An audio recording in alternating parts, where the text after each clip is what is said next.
ഞാൻ ചോറ് വെച്ചാണ് ഈ കോക്കനട്ട് റൈസ് പുഡിംഗ് ഉണ്ടാക്കുന്നത്. അതുകൊണ്ട് 1.5 കപ്പ് ഉപ്പിടാതെ വേവിച്ച ചോറ് ഒരു പാത്രത്തിലോട്ട് എടുക്കാം.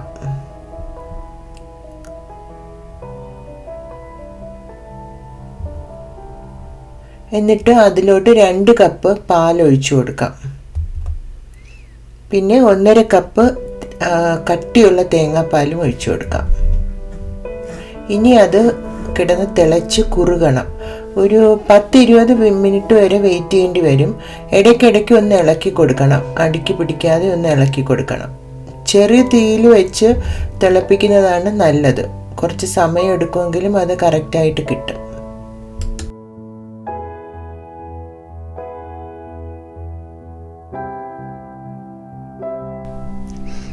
ഇതിപ്പം ചെറുതായിട്ട് കുറുകി തുടങ്ങിയിട്ടുണ്ട്. ഞാനിനി ഇതിലോട്ട് ഒരു 5-6 ടേബിൾ സ്പൂൺ പഞ്ചസാര വരെ ചേർത്ത് കൊടുക്കുകയാണ്. മാങ്ങയ്ക്ക് ഒത്തിരി മധുരം ഉണ്ടെങ്കിൽ കുറച്ച് പഞ്ചസാര ചേർത്താൽ മതി. രണ്ടും കൂടെ മിക്സ് ചെയ്യുമ്പോൾ കറക്റ്റ് ആയിരിക്കും. ഇനി ഇതിലോട്ട് 1 ടേബിൾ സ്പൂൺ വാനില എസൻസും കൂടെ ഒഴിക്കുകയാണ്. എന്നിട്ട് അതൊന്നും കൂടി ഒന്ന് ഇളക്കി വാങ്ങി ഫ്രിഡ്ജിൽ വയ്ക്കാം. നല്ലതുപോലെ തണുത്തതിന് ശേഷമേ ഉപയോഗിക്കാൻ പറ്റുള്ളൂ.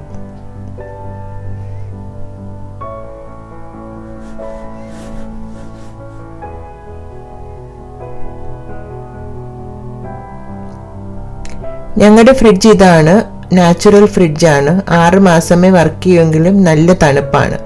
ഒരു 10 മിനിറ്റ് കൊണ്ട് ഞങ്ങളുടെ ഫ്രിഡ്ജിൽ ഇരുന്ന് അത് തണുത്ത് കഴിഞ്ഞു. ഈ ഡിസേർട്ട് സെർവ് ചെയ്യാൻ ആദ്യം കോക്കനട്ട് റൈസ് പുഡിംഗ് ഒരു പാത്രത്തിലോട്ട് ഒഴിക്കാം. അത് കഴിഞ്ഞ് അതിൻ്റെ മുകളിൽ മാംഗോ പ്യൂരിയാണ് ഒഴിക്കേണ്ടത്.